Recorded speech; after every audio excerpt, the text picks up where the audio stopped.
All right. Hello. Welcome back to Classic Comics and another Trek Talk live stream where I take a look at one of the episodes of the original Star Trek series.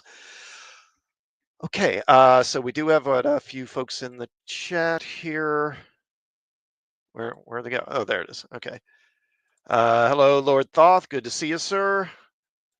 Your number one Star Trek episode of all time. Yeah, it's definitely a good one. It will get a good grade, just as a spoiler. J Rocker, hello, J Rocker. Thank you for stopping by, man. Appreciate you being here. Okay. All right, yeah. So we're looking at the Doomsday Machine this week, and this is definitely one of the best, definitely one of the best of season 2, and one of the best of the whole series. And as always, I will be looking at uh, Paul or Mark Cushman's book. These are the voyages for behind the scenes information on this episode, and I'll just start there. This episode was written by Norman Spinrad, and also with Gene Kuhn doing some work on it too, and directed by Mark Daniels. This is from an NBC press release issued on September 22nd, 1967. A strange device that is programmed to destroy every planet in the galaxy also threatens the Enterprise in the Doomsday Machine. On NBC television network's Star Trek Colorcast, Friday, October 20th. Captain Kirk and some of his crew find the wreckage of another starship, the Constellation. The only survivor is its dazed Commodore, Matt Decker, played by William Wyndham, who reveals that the alien machine attacked his ship. Decker and Dr. McCoy are beamed back to the Enterprise, where Mr. Spock has been left in command.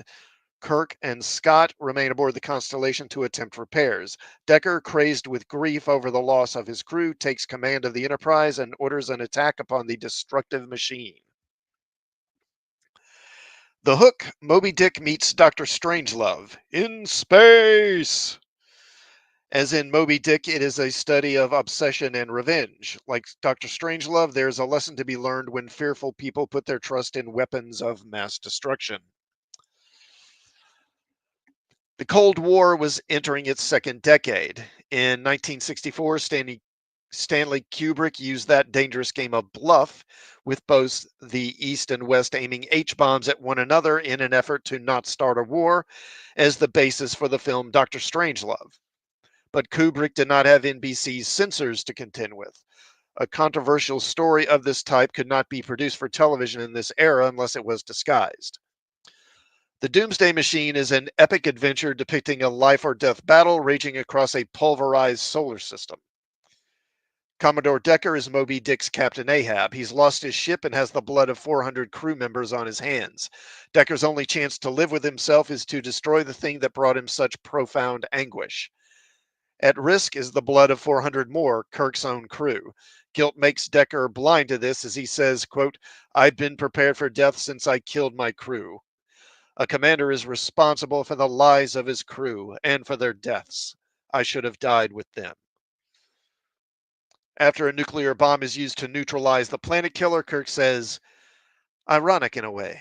Back in the 20th century, the H-bomb was the ultimate weapon, their doomsday machine. And we use something like it to destroy another doomsday machine. Probably the first time such a weapon has been used for constructive purposes. The Doomsday Machine sent a warning across America in the guise of entertainment for kids. Okay, so we'll go ahead and get into the episode here. So the Enterprise receives a distress call from Solar System L374. They respond, and on the way, they pass through several solar systems which have been completely destroyed. They arrive at system L374 and find that the entire solar system has been destroyed as well, except for the two innermost planets.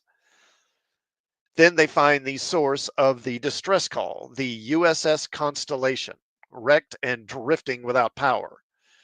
Kirk orders the communications officer to inform Starfleet of what they found, but she tells him that there's heavy heavy subspace interference in the area that prevents long-range communications. After determining that life support is functioning, Kirk beams over with Scotty, McCoy, and a repair crew. There's no sign of the ship's crew, and Kirk speculates that they beam down to one of the two remaining planets, but Spock tells him that one planet is far too hot for humans to survive on, and the other has a poisonous atmosphere.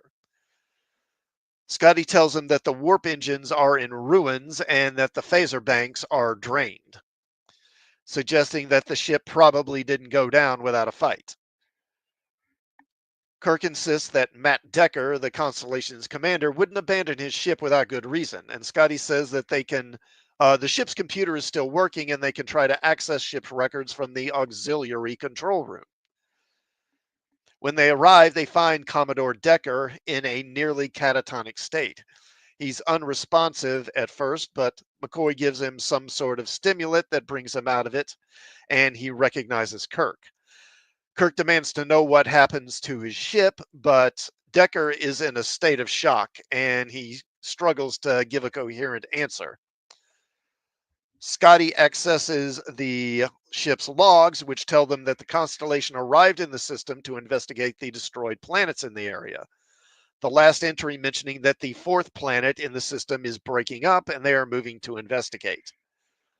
Kirk asks what happened next, and Decker tells Kirk that they were attacked by a thing that wrecked his ship. With the Constellation nearly dead, he ordered the crew to abandon ship and beam down to the third planet. With him as the only man left aboard, the transporter stopped working, and he was trapped on the ship while the thing destroyed the third planet and killed his entire crew. Scotty and a technician tell Kirk that the antimatter in the warp engines has been deactivated. Kirk asks Scotty if that could be caused by an energy dampening field and if that could account for the subspace interference in the area, and Scotty agrees.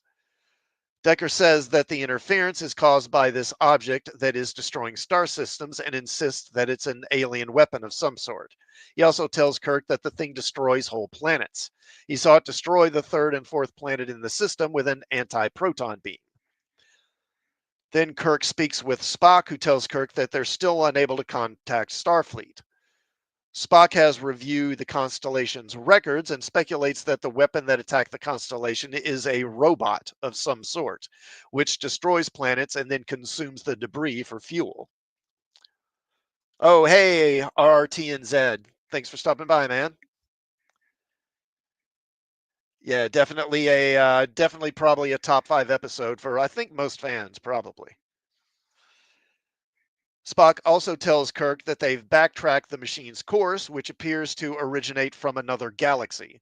And on its current course, it will move into the most heavily populated sections of their galaxy. Kirk speculates that this thing is some sort of doomsday machine created by some alien civilization and compares it to the atomic bomb. Decker, however, doesn't really care to discuss its origin, insisting that they have to destroy the thing before it destroys more star systems. Kirk orders the Enterprise to place a tractor beam on the Constellation so they can tow it to a starbase, and he sends McCoy and Decker back to the Enterprise. But just as they arrive, Spock orders a red alert and raises the shields. Decker and McCoy go to the bridge to discover that the Doomsday weapon has returned and is now approaching the Enterprise. The Enterprise flees, but the weapon begins to gain on them. Kirk asks if they can deactivate it somehow, but Spock dismisses this possibility, saying the power generated by their engines seems to attract it and they would surely be destroyed if they tried. Kirk orders Spock to beam him and the others aboard, but at that moment, the weapon attacks and knocks the Constellation loose from the tractor beam while also damaging the transporter. Kirk asks Scotty to get the Constellation moving again, and Scotty says he might be able to get the impulse drive working. The weapon then stops chasing the Enterprise and resumes a course for the Rigel system, which has billions of inhabitants. Spock orders the Enterprise to circle back to the Constellation to pick up Captain Kirk and the others, but Decker instead insists that they attack the weapon and destroy it. Spock refuses, noting that the weapon is composed of pure neutronium and a single starship cannot destroy it. But Decker is determined to try anyway, and he assumes command of the ship despite Spock's warnings and over McCoy's protests, ordering the Enterprise to come about and attack the weapon. And this is just such a great scene. William Wyndham, he's so good in this, and he really plays this scene well. A lot of Star Trek episodes, they're so good because of the performances of the guest stars, and that's really the case here. He really elevates this episode, and he's a big part of why this is such a great episode, and it's so special. And it's pretty good here because he turns on a dime. We've been so sympathetic towards him because the guy's clearly traumatized. He's clearly racked with guilt, survivor's guilt, and you can't help but feel bad for the guy. But then he becomes, just really this kind of arrogant, you know, what, when he assumes command. His whole demeanor just really kind of changes. Okay, and so yeah, he orders them to come about and attack the weapon instead of going after Kirk.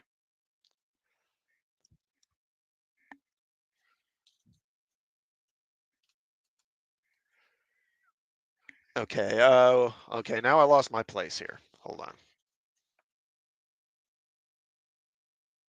Okay, now Scotty is getting the power up and running on the Constellation, and then Kirk sees that the Enterprise, hold on a sec,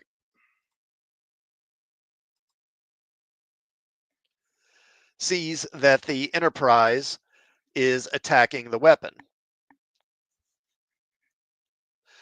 He's still unable to communicate with them, though, and he asks Scotty to get the impulse engines working so that the Constellation can maneuver. Now, the Enterprise repeatedly hits the weapon with phasers and causes no damage, while the weapon's attacks are draining their shields and casualties are beginning to pile up. After their shields are lost, the weapon puts a tractor beam on them and begins pulling them into it. Now, Spock warns Decker to veer away from the weapon before they're destroyed, but Decker ignores his warnings, insisting on continuing to attack.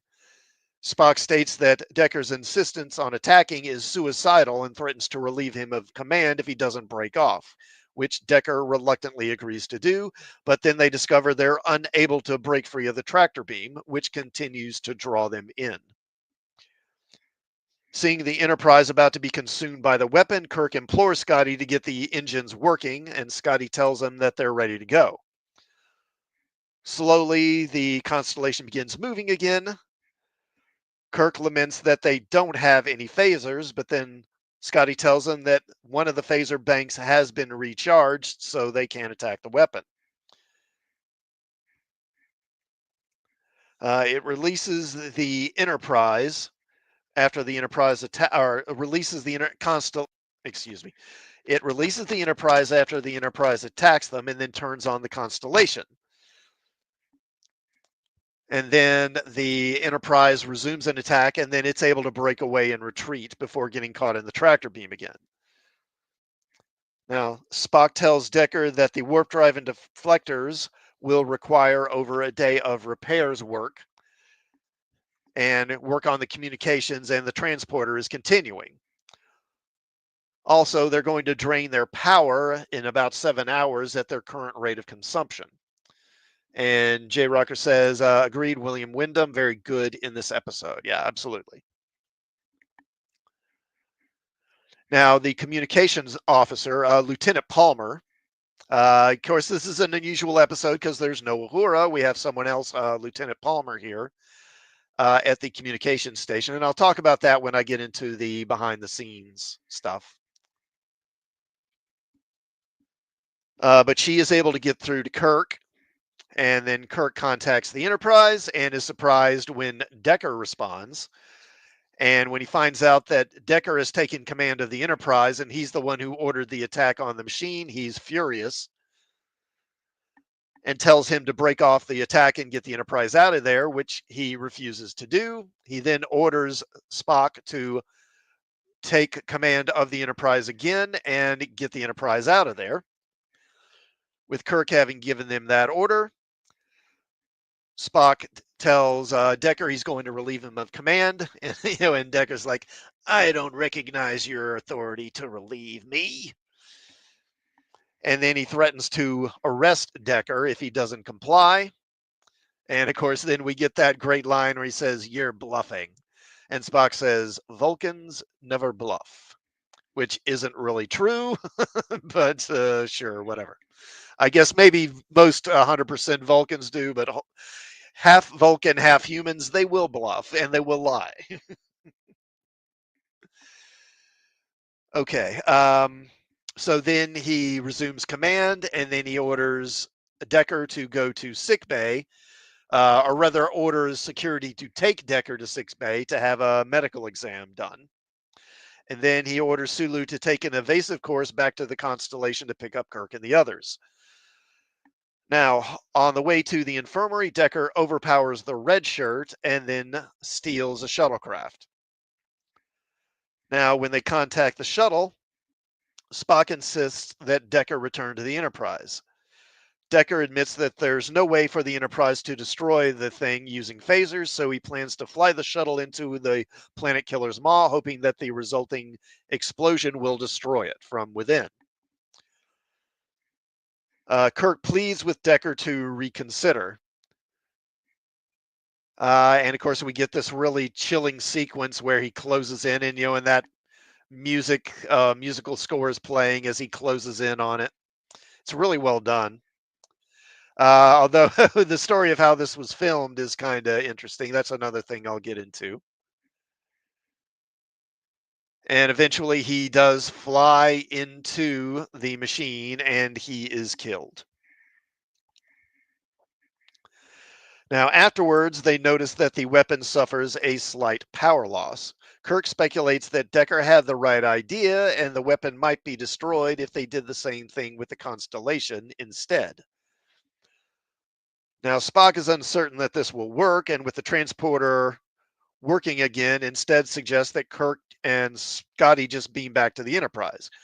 Kirk tells Spock to beam everyone back except him and Scotty, who will both stay behind. Now, he tells Scotty to set up a timer that will allow Kirk to detonate the engines in an attempt to destroy the weapon. Spock argues against this approach, noting that the window for Kirk to trigger the timer and beam back to the Enterprise will be slim, especially with the transporter being unreliable. But Kirk is determined to try anyway, and he tells Scotty to set the timer up, and then he beams back to the Enterprise. But right after he beams back, the transporter breaks down again. So Scotty scrambles to perform repairs while Kirk is closing in on the weapon in the Constellation. Scotty gets the transporter working again, and then Kirk triggers the timer, giving him 30 seconds to beam off. But then the transporter breaks down again. Scotty works frantically to get it working again as the Constellation nears the planet killer. The Constellation enters the weapon's maw and detonates just as Kirk beams back onto the Enterprise just in the nick of time. It explodes, deactivating the weapon, and Kirk beams back onto the Enterprise. And he goes to the bridge where he sees that the planet killer is now effectively dead, just drifting in space. Afterwards, Kirk notes the irony that they used what was effectively an atomic bomb to destroy another Doomsday weapon, suggesting that it was the first time such an object was used for constructive purposes, etc. Spock then wonders if there are any other Doomsday weapons like that one wandering through the universe. And it ends there.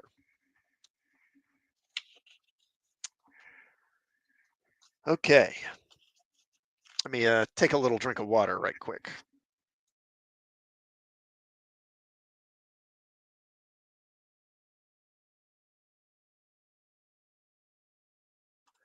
All right. So, writer Norman Spinrad had published two novels. the Solarians, and Agent of Chaos, and had a third, The Men in the Jungle, due to come out soon, all prior to working for Star Trek. He had seen both Star Trek pilots at Worldcon, where he also met Gene Roddenberry. In early 1967, he wrote a review in Cinema Magazine of the upcoming 2001 A Space Odyssey and mentioned Star Trek in a favorable way. Spinrad said, quote, Gene attended a science fiction convention showing his first pilot, which was very good, and also the second one. So when I wrote the thing about 2001, which I was involved with in various ways, and I thought what Gene did was actually better than what Kubrick did, that's how I ended up being asked to come in and pitch something. Spinrad said, I don't know if I was really a feather in his cap, or maybe we were a feather in each other's cap, but he did want to get some people with some science fiction credibility to write. He had George Clayton Johnson, Harlan Ellison, Ted Sturgeon, Robert Bloch, and others. Perhaps that's why he wanted me. So Roddenberry called me and I went up there and he said, look, we're running out of money. Can you come up with something that we can shoot on all of our existing sets? I was like 25 years old and hadn't written for television, but understood what he meant because I was a friend of Harlan Ellison and I watched what he was doing with various things. And I realized that he was writing stuff that would cause a national debt to shoot up. I had written a novelette that never sold, which had to do with a spaceship and was basically the story of Doomsday Machine, just with a different captain and a different ship. So I talked to Gene about that, something they could shoot just redressing all the sets on the Enterprise. Spinrad sent Roddenberry a rough treatment for what was titled The Planet Eater on February 5th, 1967, giving him a free look at the story of a mysterious thing that wanders into a solar system patrolled by the Federation, which not only eats planets, but severely damages one starship before turning on the Enterprise. Roddenberry and Gene Coon liked what they saw, or at least liked it enough to justify putting an up-and-coming science fiction author on assignment. And because Norman Spinrad was not a member of the Writers Guild, Star Trek was getting a deal, a savings of $500. WGA members were guaranteed at least $4,500 for a script. The Planet Eater was the first writing assignment to be given out after NBC had advanced further story development money for a possible second season, even though the network had yet to officially renew the series. 3 other stories that had been left over from season 1, Amok Time, Friday's Child, and Tomorrow the Universe, were already in development. Dorothy Fontana recalled, quote, it was an interesting concept. It was one we hadn't actually talked about. In other words, we hadn't had a show like this before. Norman Spinrad was an established writer, and Gene liked it. Because if I think, see, his original story, this was actually the second story he had pitched. And I kind of skipped over that part, but his first story had been something about they go to a planet and there's some kind of like alien device, and it's this device that like taps into people. It's one of those things that taps into your mind and sort of brings things out of your subconscious to life, that kind of thing. And in this case, it created, because it was like Kirk, Spock, and I don't know, maybe McCoy or Scotty are down on this planet, and this thing creates basically these women out of sort of their darker impulses or something like that. And they wound up passing on it because Fontana pointed out, this is, we've already done stuff like this. We already had 3 kind of seductive women in Mud's Women. We've already done episodes where, you know, things tap into their subconscious and bring them to life, like in Shore Leave, and, bringing out their evil impulses and the enemy within. Basically, we've covered all this stuff. And that's why he went back to the drawing board and came up with the Doomsday Machine, or the Planet Eater originally. Robert Justman, however, was not amused by the idea of a galaxy-hopping creature that gorges on planets. He sent a memo to Gene Coon that said, I honestly submit that this would be a swell 7:30 type show, but I honestly feel that we cannot afford to make it. I suggest we employ a story cutoff. The 7:30 type show that Justman meant was Lost in Space. In other words, he thinks this sounds like kind of a goofy idea. But even Irwin Allen, saving money by recycling sets and props and monsters between his three different shows, Voyage to the Bottom of the Sea, Time Tunnel, and Lost in Space, couldn't have afforded to take on a whale of a tale like this. NBC had not yet seen the story outline, but Kuhn told Stan Robertson about it over the phone. Stinging a bit from Justman's reaction, Kuhn dropped Roddenberry a note saying, Stan Robertson seems enthusiastic about the Planet Eater. Does this counterbalance Bob Justman's position? Robertson was not really enthusiastic about the story, but the idea of a high profile guest star. Kuhn had told the NBC exec that Robert Ryan had expressed interest in doing a Star Trek, and the role of Matt Decker in The Planet Eater would make a nice fit.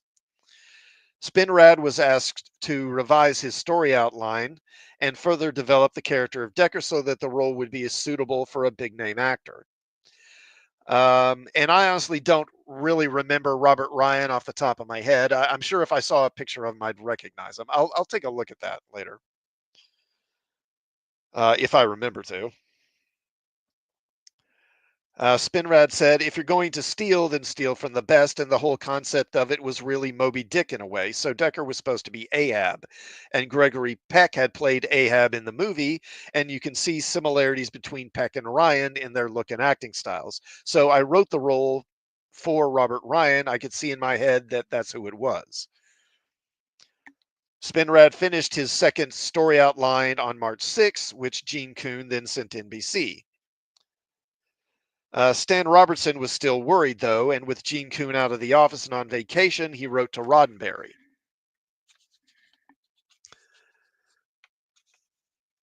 Can one accept the fact that there is a creature beyond our galaxy that is so immense and huge that it can eat planets? We must tread cautiously. We've prided ourselves, all of us, on both sides of the creature of the creative structure of Star Trek, that our program is a much superior product to all of our competitors in this area of television entertainment. One of their constant devices is such a gimmick as contained in this outline. By stooping to that level, I think we will not only lose the sophisticated and loyal audience our mail seems to indicate we have, but will, I believe, act as a limiting force on the larger share of audience we hope to reach in the upcoming season. Roddenberry also broke protocol, as he had a few times in the past, and had sent Robertson's memo to Spinrad, allowing him to see the opposition that the story was up against. Then the two talked. In a memo left for Gene Kuhn upon his return to work, Roddenberry shared, the Planet Eater lacks clean scientific extrapolation and believability. I discussed this with Norman and think we have some meeting of the minds on what the story needs. When the first draft of the script arrived on April 5th, Fontana and Justman joined forces to register their complaints. In her memo to Gene Kuhn, Fontana's main gripe was how the planet-eating creature, quote, had no more intelligence than an animal. She didn't feel a creature without intellect, no matter how hungry, could prove much of an adversary for the cunning Kirk and brainy Spock. She told Kuhn, there's a lot of talk with this one, something which may be helped by editing and polishing. The opticals and miniature work ought to drive us to the poorhouse. Justman was even more critical. Kuhn wrote a long letter to Spinrad, 19 pages long. He began, generally speaking, this is a most commendable first effort, but one area of contention, the dialogue is tremendously overwritten. Spinrad, who was experienced at writing novels and short stories, was getting a crash course regarding the differences between a literary format and TV. He later said, quote, I went over to Harlan Ellison's house and said, so Harlan, I've written a script, or I've never written a script. Can you show me a script so I can see what it looks like? And in those days, he didn't have Final Draft or any of those script writing programs. I didn't even have a computer. You just did it on a typewriter. You had to set the tabs on the typewriter. The idea of doing that now is really just weird, but that's all we had. And then Harlan showed me something that was very interesting. He picked up a script and just thumbed through it, and he said, you can tell if this is good or bad by how big the dialogue sections are. If they're too big, it's no good, which is quite true. You're not doing Shakespeare in soliloquies for 5 minutes. The rest of the lessons were coming from Gene Kuhn, including a very relevant one concerning the visuals. He told Spinrad not to have the Enterprise's boarding party beam onto the bridge of the Constellation as the script currently had it. He wrote, quote, "There will be great audience confusion if cutting back and forth from the bridge of the Enterprise to the bridge of the Constellation. This can be solved by playing the Constellation scenes from the auxiliary control room, not the bridge." The two starships would be of identical design. Kuhn therefore created a formula for Spinrad to follow. The only bridge to be seen would be the Enterprise. The only auxiliary control room and engineering deck would be on the Constellation. Further, it was Kuhn's idea that the doors on the Constellation would be frozen in a half-open position, allowing the boarding party to squeeze through. He also had many ideas concerning the overall story, including, quote, "I believe the Eater should not be a living creature. I think the Eater was constructed in some other galaxy uncounted millions of years ago by a super advanced race, and the purpose of the Eater is to mine. It's a mining machine. Since the Eater was now a mechanical device and not actually some huge alien creature, Kuhn suggested a change in the title to the Doomsday Machine.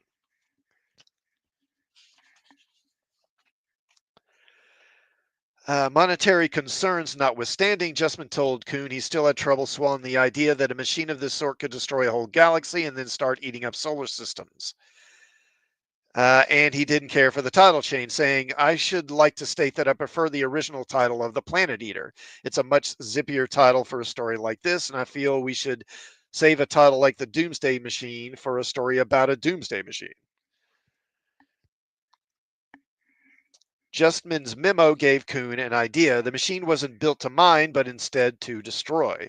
And with this, a giant step in the right direction was taken. Kuhn asked Spinrad for a free polish on the script, which would be designated as the yellow cover first draft on May 10th of that year, adding in the Doomsday angle. Spinrad later said, quote, "The title itself comes from a concept by Herman Kahn, a political military guru. The idea being that a doomsday machine is something that assures mutual destruction. If you've got a doomsday machine, nobody's going to attack you because they'll destroy themselves too, and you're not going to attack anyone else with it because you'll also destroy yourself."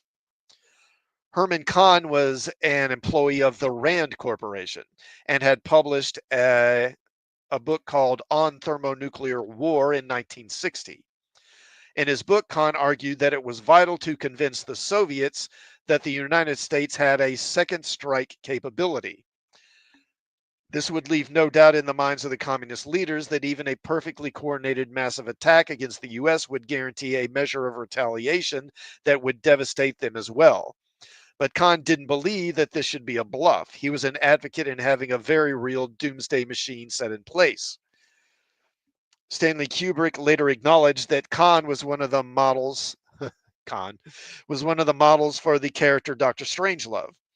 While making that movie, Kubrick immersed himself in Khan's book. He also invited Khan at the Rand Corporation and in the film, and he had Dr. Strangelove refer to a report on the Doomsday Machine as coming from the Bland Corporation. Spinrad said, quote, "The title was a good title, whoever changed it, because the whole thing came directly from Herman Kahn's concept. And my reaction to that, imagining how a thing built by one civilization at war with another lasts beyond that civilization that created. I didn't invent the concept exactly. I did a first draft, then a second, then a bit of polishing, and that was it. I never knew there was any real resistance to the script because I was working with Gene Kuhn, and he never said anything like that to me." It's interesting that Spinrad says that because earlier in the chapter here it says that he sent that memo to Spinrad about the difficulties they were having getting the script approved. Okay. So he sent in the first draft. Roddenberry took a look at it and said he sent a memo to Kuhn saying Spinrad has done a good job on this first Star Trek script, and I think he might well become one of our series regulars. Among his suggestions for changes in the script, Roddenberry wrote, quote, "When beaming Kirk back, let's consider the possibility of the transporter not being fixed yet. We can have quite a bit going on for us if Scotty is working frantically to get it fixed when Kirk gets the other ship into the mouth of the thing." Gene Kunis listened to everyone's complaints and suggestions, then did a rewrite of his own, the final draft in late May. Roddenberry's idea for Jeopardy on top of Jeopardy and a louder ticking clock was added. Also put into the script was dialogue clarifying that, quote, the thing from another galaxy was built as a futuristic version of an H-bomb, and at this time Matt Decker was given a more fitting end. In the previous drafts, Decker had always lived, only to tell Kirk that he was aware of his mistakes. It was Kuhn's idea to have this tortured character die by piloting a shuttlecraft into the mouth of the machine, and to make his sacrifice have meaning by cluing Kirk in on a way to destroy the Planet Eater. With these changes, the script found its magic. Stan Robertson agreed, finding the Doomsday Machine to be a very exciting teleplay, but he wanted this pacing sped up. Hold on a moment. I need to take a drink of water.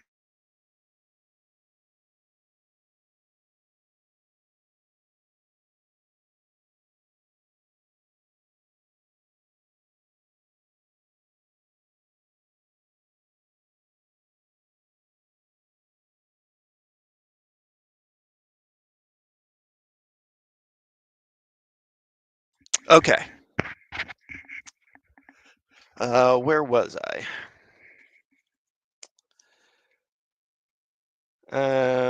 Yeah, he wanted, so Stan Robertson wanting the pacing of the script sped up. He felt this type of story should move at a breakneck speed from the very start. And Kuhn would do another draft where he accelerated the pacing. Even with all the rewriting by Kuhn, though, one problem remained. There were still those photographic effects that scared Justman to death. He could he could do a show with the budget of Star Trek to create a Doomsday Machine, or how could a show with the budget of Star Trek afford to create a Doomsday Machine as well as a derelict starship and stage a space flight or space fight? The answer, or at least half of it, came from an unexpected source. 5 months before this episode was filmed, let me and I mean, I guess it isn't really necessary now because now we have CGI, the original effects and original models have been removed. But let's see if I can find it. There we go. So 5 months before this episode was filmed, AMT manufactured the first Enterprise model kits. One of those kits found its way into this production. The USS Constellation was actually a $3 plastic model, blackened and punctured, with the rear end of the warp engine nacelles burned until the plastic had melted. Now the only problem was how to show the giant planet eater and to show it pull the Enterprise into its maw. Again, AMT came to the rescue. A second $3 plastic kit provided an Enterprise small enough to allow the miniature of the planet eater to remain just that. A miniature several feet long. The machine, the Doomsday Machine itself, was actually a large airport windsock that had been dipped in plaster of Paris.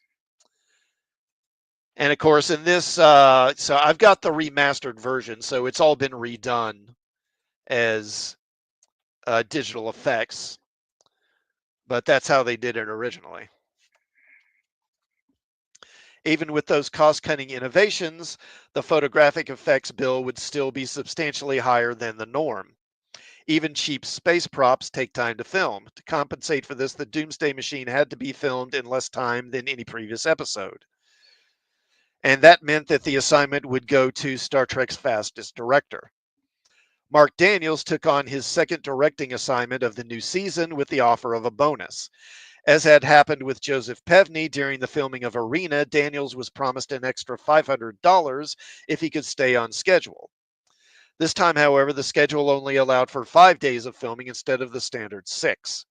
With more script pages devoted to descriptions of photographic effects than any previous teleplay, and only 6 sets called for, all on stage 9, Daniels believed he could make that $500 bonus.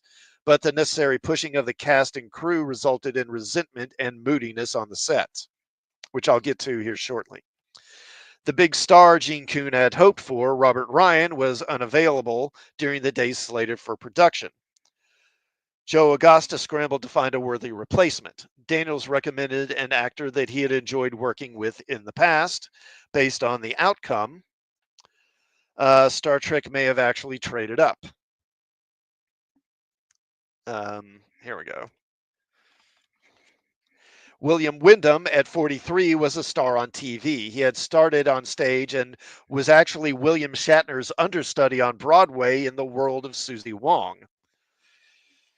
In the movies, Wyndham played prominent character parts such as the prosecutor fighting Gregory Peck in To Kill a Mockingbird.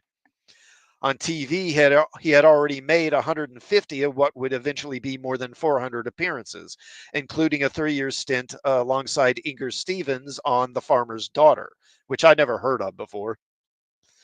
That series ended 1 year before Wyndham's appearance on Star Trek. Oh, hey, Adega. Hello, sir. Thank you for stopping by. Always good to see you. Hope you are doing well.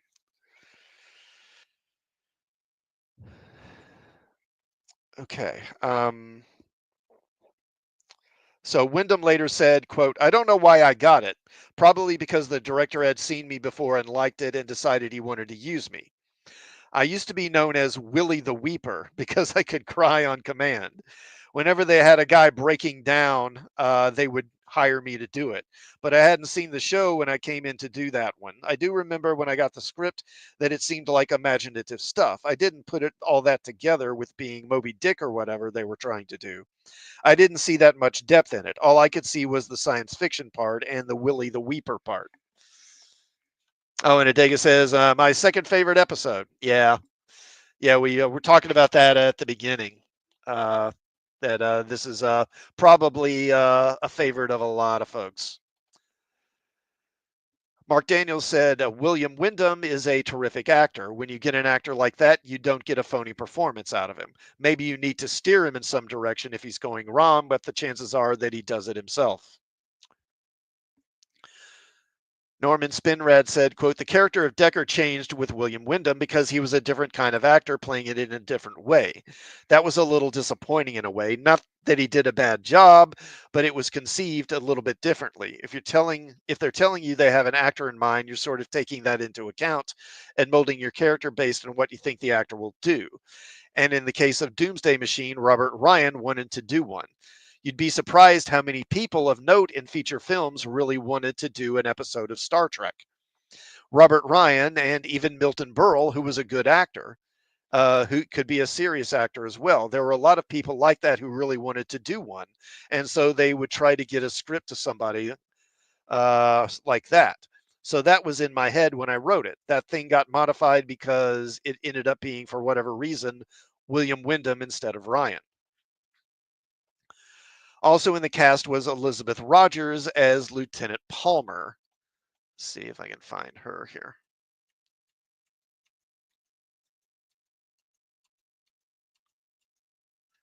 And let me speed this up.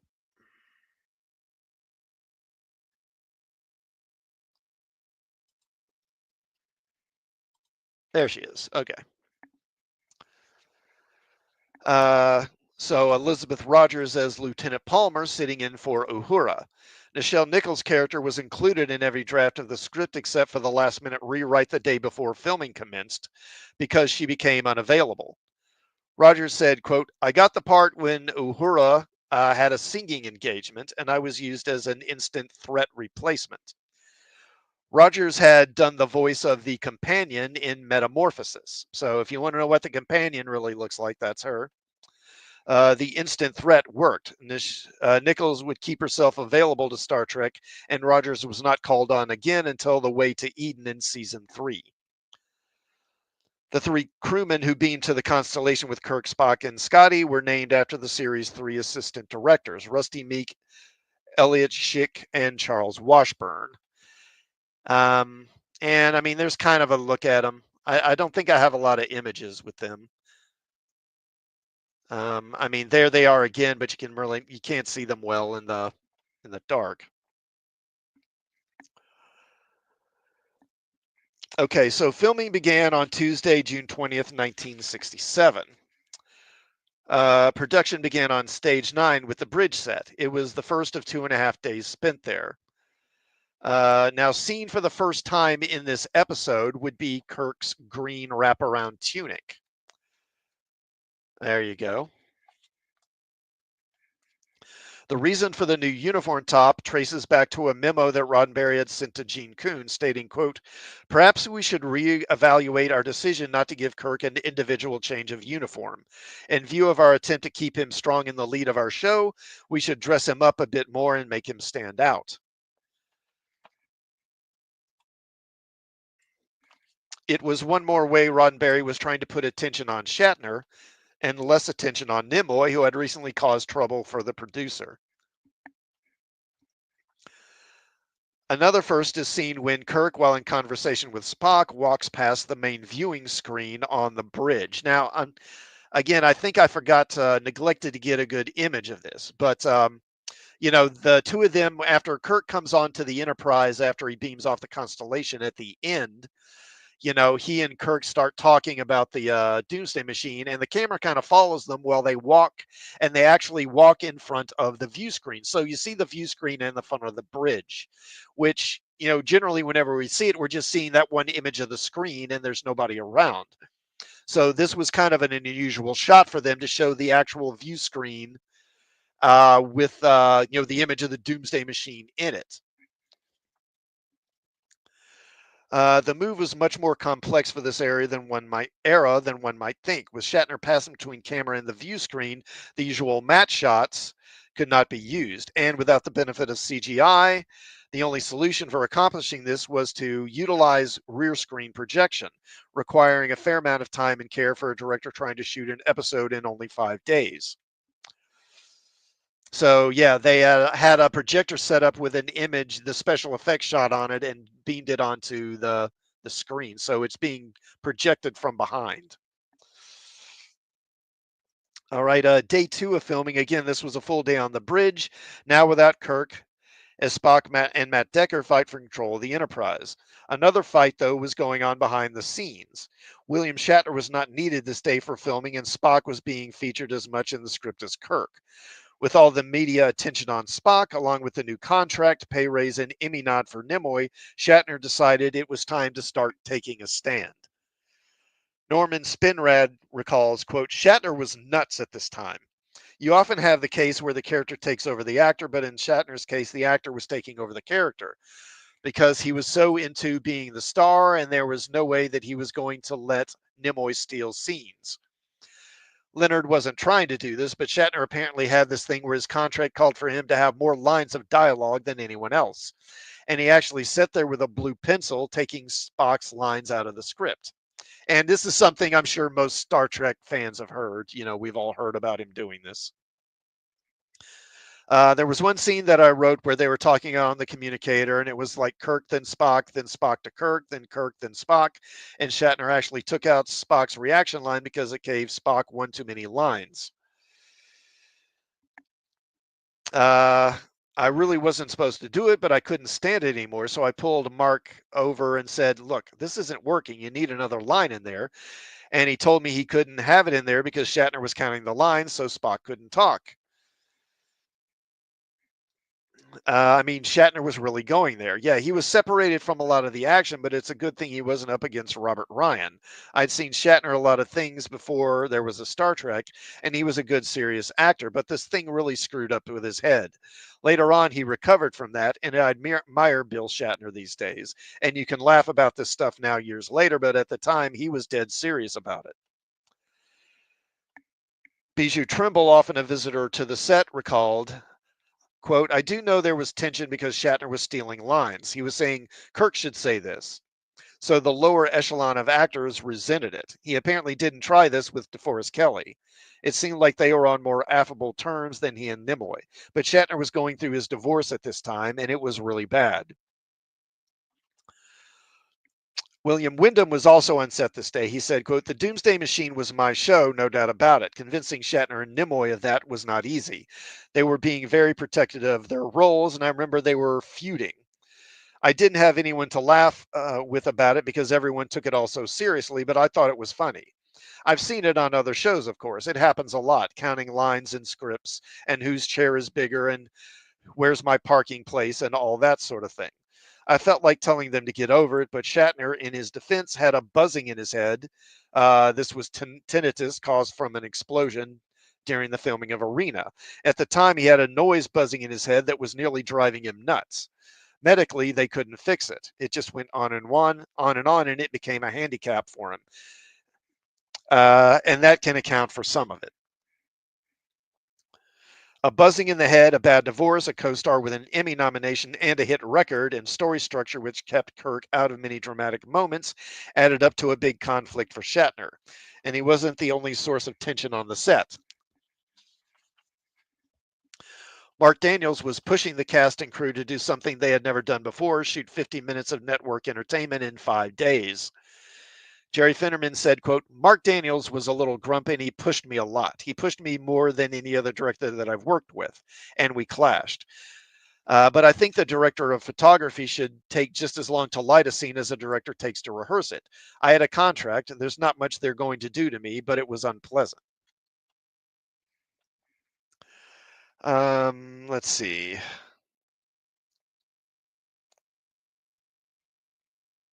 Okay, so let's talk about the scene where Decker ends himself. Here we go. So Wyndham remembers. By then, I'd gotten to know the director pretty well, and we got along fine. I liked him, he liked me, and I didn't know what he'd done. I didn't know that he'd done so many episodes of Star Trek until later, but he had done quite a few. And I was amazed at how bright he was to talk to. And then the time came to do the scene, and he handed me the script, and there were no lines, just me looking at the camera and getting ready to die. So he said, quote, I don't know what to do with this, William. I'm going to go out and have a smoke. You and the cameraman just work it out. Now, if it was a stage piece, like I started off doing back in New York, you really have to know what you want to do. You're responsible for what the audience in the theater leaves with. But the editor is responsible in movies and on TV. They can cut it up any way they want. So I just tore into it and pulled up everything I could think of to do, knowing that they just keep what they liked and throw the rest away. So he's really basically just improving stuff in all these scenes. And I mean, for the most part, man, it works great. It really works well. As he said in here, it's amazing what you can do with the editing. It can just have such a tremendous impact on the final product. And of course, the special effects don't hurt either. David Gerald, who was on set researching for his own script, The Trouble with Tribbles, recalls, quote, they were about to shoot the scene where Kirk witnesses Decker's death. Mark Daniels suggested that Kirk show his grief and pain by lowering his face. At the time, Jerry Finnerman was making adjustments on a key light. Much of Star Trek's mood was set by his creative use of color and shadow. Shatner was sitting behind a control console. Let's see. Let me get a shot of that in here.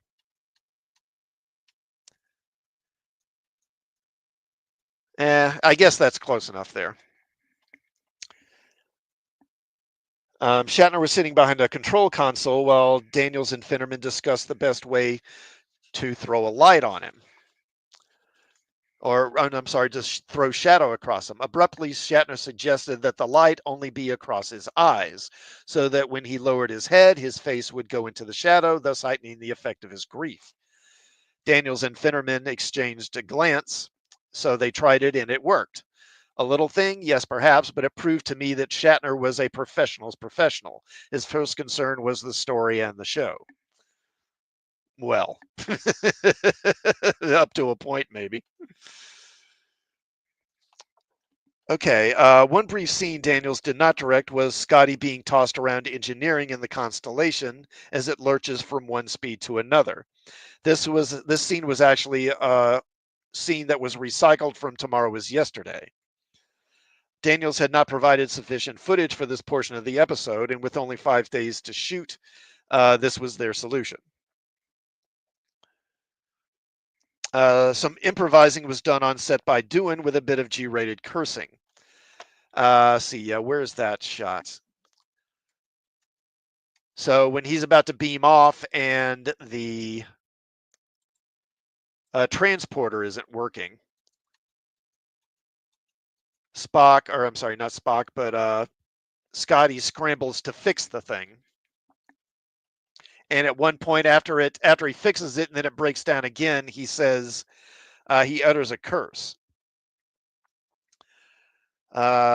James Doohan said, when Scotty goes leaping up the Jeffries tube to fix the malfunctioning transporter, he mutters a curse.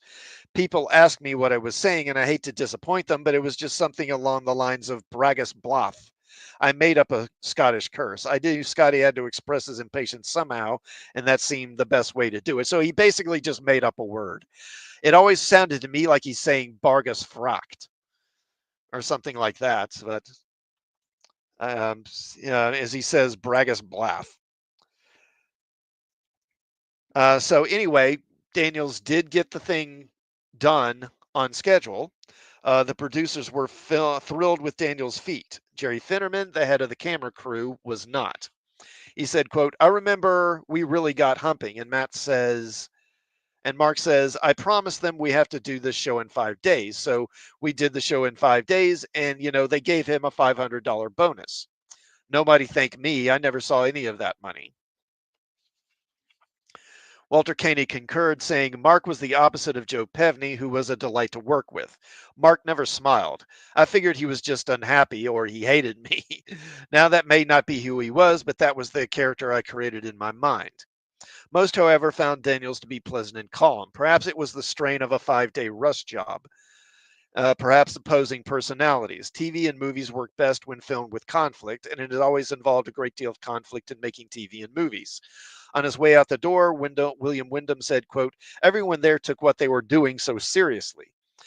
I like to poke fun at science fiction or anything else for that matter, but they were just enraptured with these cardboard control panels and the lights that blinked on and off.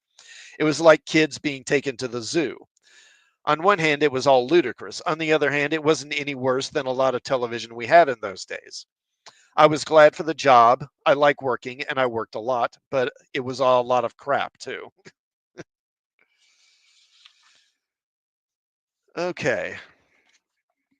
Norman Spinrad was unimpressed by the windsock dipped in plaster of Paris.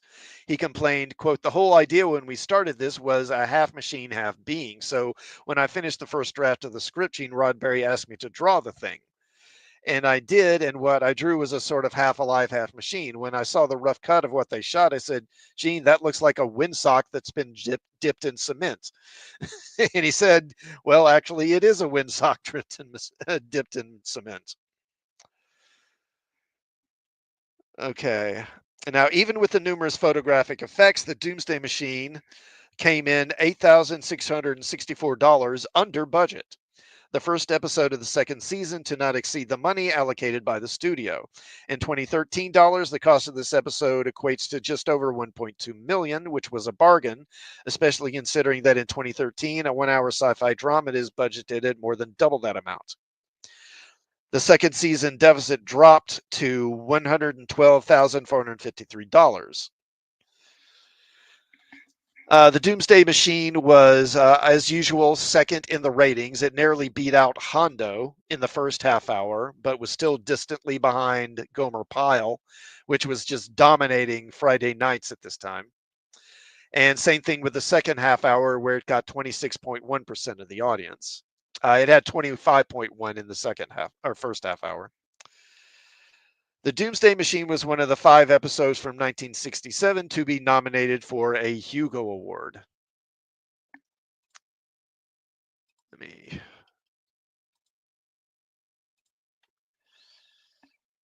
Entertainment Weekly picked this as the 4th best Star Trek ever. After writing The Doomsday Machine, his first venture into television, Spinrad tried again with another script for the series. He walked Among Us. It was not produced, however.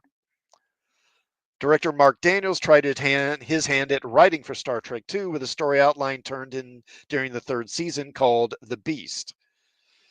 But this assignment would be cut off by then producer Fred Freiberger. But Daniels, the director, wanted to write for Star Trek, and he liked the premise for the Doomsday Machine so much that he borrowed many elements for the story for the episode One of Our Planets is Missing, which is a script for the Star Trek cartoon series.